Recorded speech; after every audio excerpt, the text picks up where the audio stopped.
Hi guys, welcome back to my channel. I hope y'all are doing amazing from 5 minutes ago that I last asked you. Because as you can tell, I'm wearing the same thing, except I put on earrings and I wore jeans. Yes. I have just recorded the BookTube newbie tag, my first video on YouTube, and it's October. It's the beginning of the month, and I wanted to film my October TBR. I actually want to start with The Institute by Stephen King. Yeah, I started reading, not that far. I'm how many pages in? I feel like I'm like 50 pages in or something. 52 and 52 pages in. And so far it has been very confusing, not going to lie. It's about this boy. What's his name again? Luke. It's about Luke, whose parents get murdered, and he wakes up in the Institute. And he then comes to find out that once you're in there, you don't get out. And he becomes, as time goes on, he becomes more and more eager to escape and to get out of that place, of which he didn't even know how he got there. So, yeah, that's really all I know about it, since I'm also not that far. Very confusing to begin with. I, like, 40 pages in, I already wanted to DNF this because I was so confused. Like, for the first 40 pages, I had no idea what was happening. And then the scenery changed a bit, which made it, like, a little bit more logical for me. But I'm gonna keep pushing on. I like Stephen King's books, and the cover, to me, is very beautiful.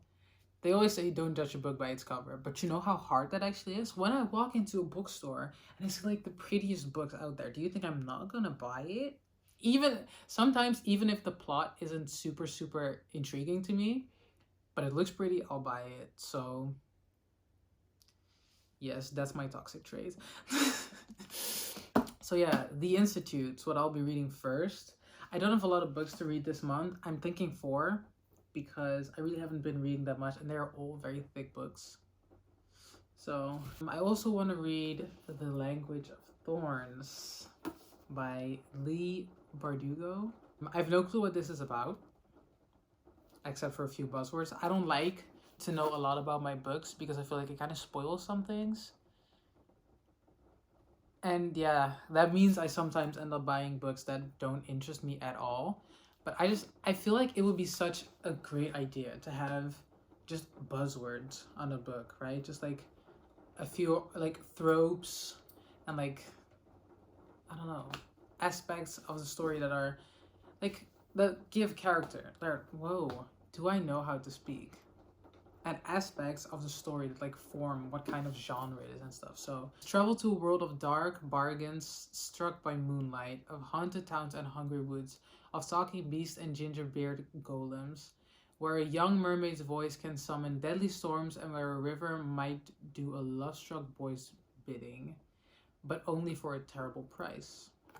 And it says inspired by myth, folklore, and fairy tale. Third book I want to read is Seven Evans by Neil Stevenson. I bought this as a gift for myself after studying a whole lot. And I haven't read it since because I didn't have time to read such a thick book. Like, this has a lot of pages. It has almost 1,000 pages. But it is super interesting to me. It's like, I love science fiction, right? I love books. I love books that have like a lot of science aspects in them. This has a lot to do with like quantum physics, and it's so awesome to me. I'm so interested in that stuff. So I feel like this is going to be a book where, because I'm not, even though I'm interested in quantum physics, I'm not the most knowledgeable on the subject.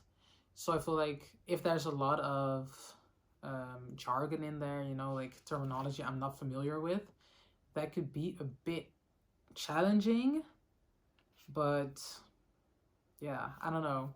It says, when a catastrophic event renders the earth a ticking time bomb, it triggers a feverish race against the inevitable.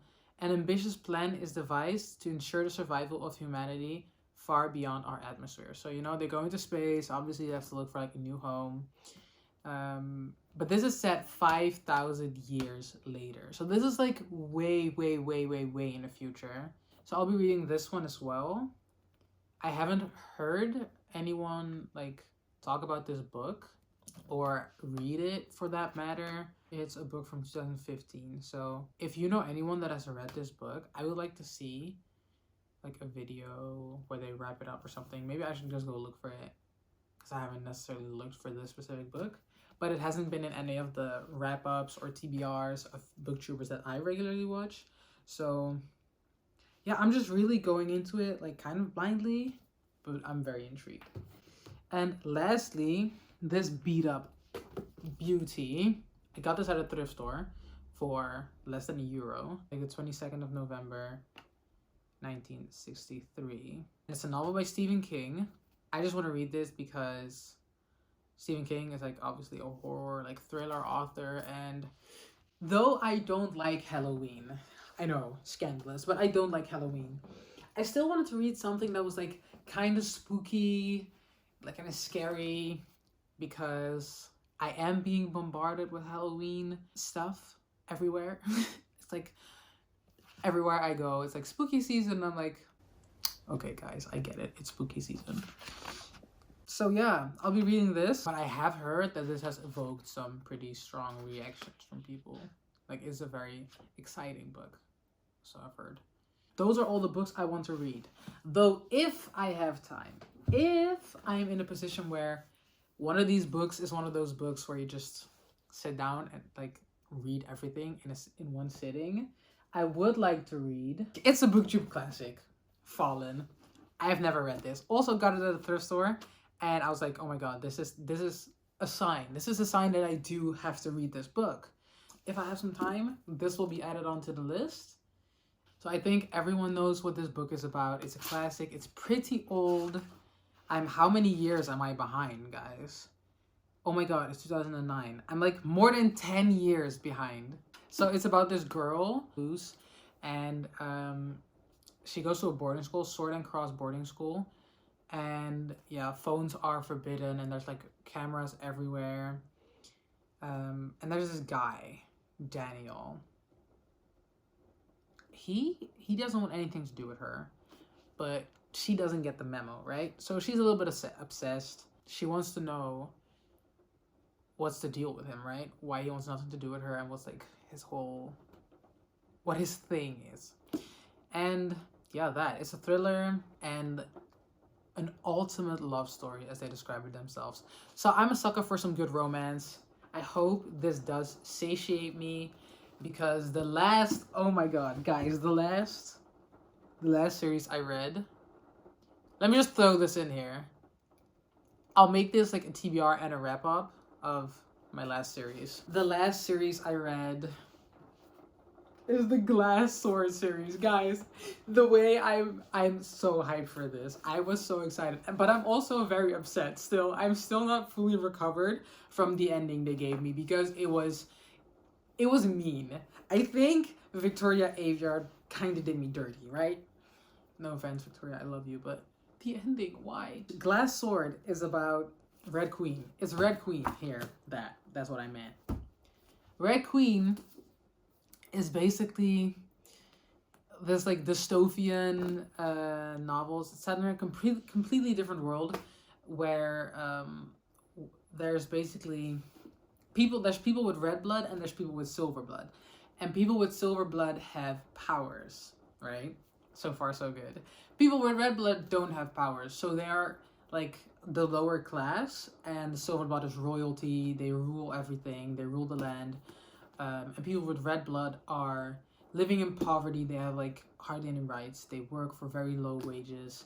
We follow our main protagonist, Mare Barrow, who, do I love this girl. She is such an amazing main character. Like, I feel like through the 4 books, you progress so much with her. She grows so much, and you get to experience all of that, and it's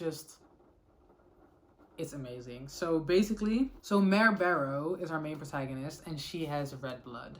She is a thief. She's not skilled, so she just steals from people and does everything she can to provide for her family and help with means to survive.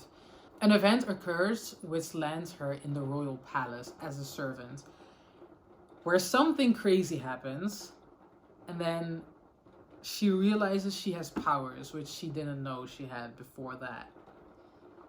The royal family, since she is someone with red blood, is then doing everything in their power to cover it up because they don't want news to get out that red-blooded people have powers as well. It's a very strange thing. They've never seen it before, and it could cause mayhem, like civil war. So the royal family does everything they can to cover up the fact that this girl with red blood has powers. But things happen, and they can't keep it under wraps. And from that point on, you follow like this whole story. I don't want to spoil it too much. Like, if I tell you anymore, I'm spoiling the whole thing. But let me tell you, this is so amazing. This is like one of my favorite series. It is so good. The story is very, very good. If you're into like castle, like the castle, like royal family trope and love triangles, dystopian, like powers, then I highly recommend you read this series because it just sucked me in to the point where I read the first book in one day. Then I started the second book, but I had exams, so I didn't read for another 3 months or something. And then when I was done with exams, I picked up the second book, which I then finished in 2 days, started the third book, which I finished in 1 day. And then the last book is where I got kind of iffy, right? The last book was very, very slow paced. It took me so long to read that because there was hardly any like plot progression anymore, and it was just a little blah. And the ending, guys, the ending very upset me a lot because I know there's not another book after this, but it feels very open. So that's something I also wasn't too happy about, but all in all, I really liked the story. I wish it had a little bit of a different ending, or there was like an April League or something, you know, just to finish it off a little bit nicer. But other than that, Victoria Avert Red Queen series, I highly recommend this. I highly recommend this. The other book that I read in this wrap up is We Were Liars. And I'll start this off very frankly by saying I DNF'd this book. It is a very short book. It has like a little bit over 200 pages. But I really did not like this story. It was to me very boring, and I hardly noticed any progress. I went into this pretty blindly because I had heard good things about the book. It was short, it was on sale. I was like, I'll just read it, right? I don't think it's very well written. I don't think it's very unique. And I feel like the back perfectly sums up the book, right? As far as I read. Very vague. I'd give this like, it's not like a complete shit show. I just give it like 2 stars, I think, which is rare.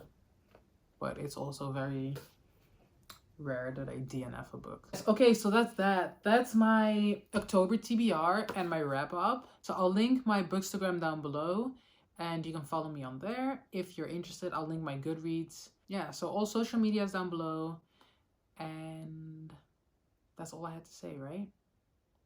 I hope you enjoyed the video, and I'll see you in the next one. Bye, guys.